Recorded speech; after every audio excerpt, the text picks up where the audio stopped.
आम सरकार आसिला परे आम सरकार रो जो विजन थिला आमे 2036 सुधा समृद्ध ओडिशा और 2047 सुधा विकसित भारत बनैबारे ओडिशार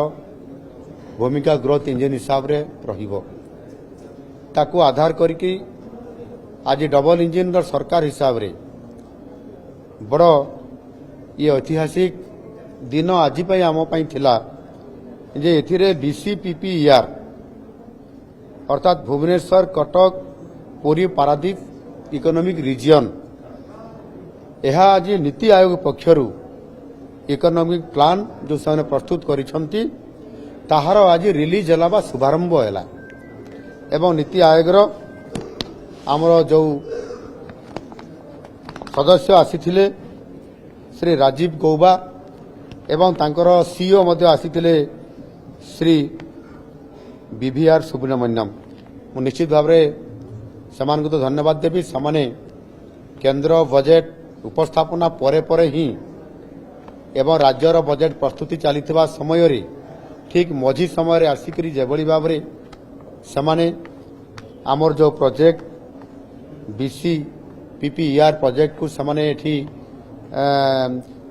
तार इकोनॉमिक प्लान को प्रस्तुत कर सारी एवं तार शुभारंभ आज करिसंती ये निश्चित भाव आम ओडिशा पई एवं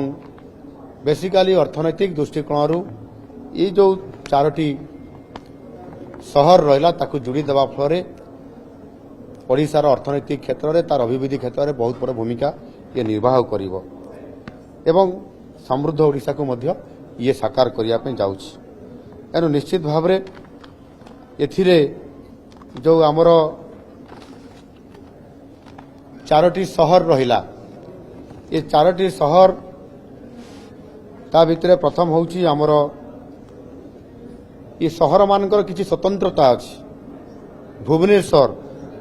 भुवनेश्वर सहर ये टेक्नोलॉजी पाई प्रसिद्ध एवं सेति पाई टेक्नोलॉजी आधार रे ये सहर को आमे आगो को नहीं पारिबु सेही बड़ी भाबरे व्यवसाय रे बा बिजनेस रे परंपरा रखुची आमर कटक सहर ये निश्चित भाव रे बिजनेस रे सेतिरे जोड़ी हेबो एवं सांस्कृतिक सहर होउची पुरी सांस्कृतिक गारिमा को ये सामना रे रखी करी पर्यटन दृष्टिकोण ये बहुत बड़ गोटे हब हेबा पई ये स्वतंत्रता रखिबो सेही भली भाव रे पारादीप ये बंदर पई भारत प्रसिद्ध अछि हम जानि जंती आज कार्गो रे आज रप्तानी क्षेत्र रे कार्गो पई आज पारादीप आज भारत रे प्रथम स्थान अधिकार करिछि लगातार भाव रे 2 वर्ष हेलानी यार निश्चित भाव रे ये चारोटी जो शहर अछि एवं यार जो पोटेंशियल अछि ये पोटेंशियल को नहीं करी आमर जो डीपीआर प्रस्तुत करा जाउछि एवं यहाँ उपरे उन्नत भित्तिभूमि आमे प्रस्तुत करूछंती एवं ये भित्तिभूमि को नहीं करी आमे विभिन्न प्रकार एथिरे प्रकल्प मध्य आगामी दिन में करिया पई जाउछंती बेसिकली एथिरे आमर जो लक्ष्य अछि metal downstream biotech textile chemical agriculture tourism एवं आपनकर शिक्षा उपरे एवं आईटी एवं एई बड़ी भाबरे आमे 80 रु अधिक प्रकल्प को नेबा पई जाउछु एवं 30 रु अधिक पॉलिसी ताहार इनिशिएटिव जरिया रे आमे ए अंचल को विकास क्षेत्र रे एवं समृद्धि करिया पई आमे सुनिश्चित करिया पई आमे जाउछु एवं यहा सहित मध्य आपनकर विश्वस्तरीय क्रीडार शहर बनिबो प्रोडक्शन क्लस्टर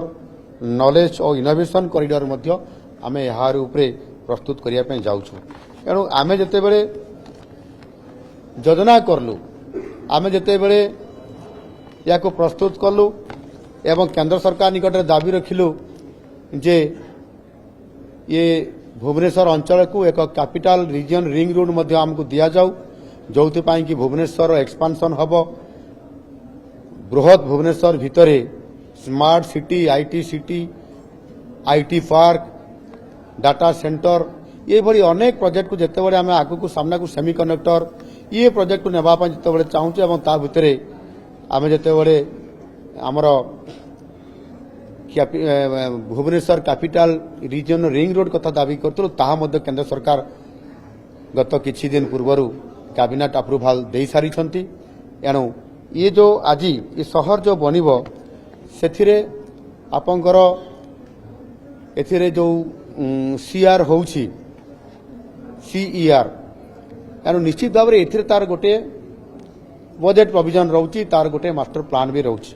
प्रत्येक सीआर पाई आपंकर 5,000 कोटी टंकार प्रपोजाल रोची एवं सौभाग्य कथा आमे जो प्रपोजाल को नुआ करी जेते बेले केंद्र सरकार को आम प्रपोजाल देलु नीति आयोग को देलु संगे संगे या ग्रहण करिसंती एवं चलित वर्ष बजेट रे ही ताकू स्थानित करिसंती एटा ओडिशा पाई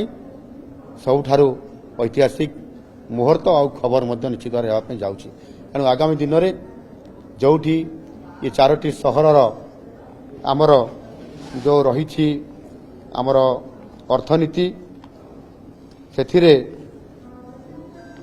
19% रे अच्छी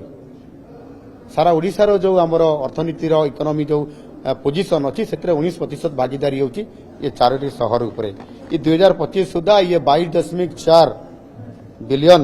डॉलर को पहुंचा जाउची एवं यही भली भाव में आमे ताकू जेते बेले